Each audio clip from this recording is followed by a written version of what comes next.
করা এবং দল মূল্যায়ন করেছে। আমাদের সমপর্যায়ে অনেক প্রার্থী আছে। আমাদের দলের চেয়ারম্যান আমাদের সবাইকে একসঙ্গে কাজ করতে বলেছে।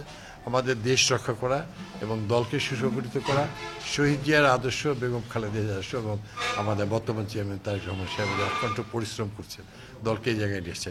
ইনশাল্লাহ আমরা সবাই ভালো করব, ফল আমাদের কামিয়াবি হবে এবং সমস্ত প্রশংসায় মহান সৃষ্টিকর্তা আল্লাহ এবং দল আমাদেরকে যে নেতৃত্ব সম্মান দিয়েছে, আমরা সবাই একসঙ্গে মিলে ধানের শীষের পক্ষে কাজ করব এবং ধানের শীষ অতীতে এই সিট 1,76,000 ভোট পেয়ে বাংলাদেশের তৃতীয় সর্বোচ্চ ভোট ধানের শীষ জয়লাভ করেছিল এবং বারবার মেয়র ইলেকশনে জয়লাভ করেছে।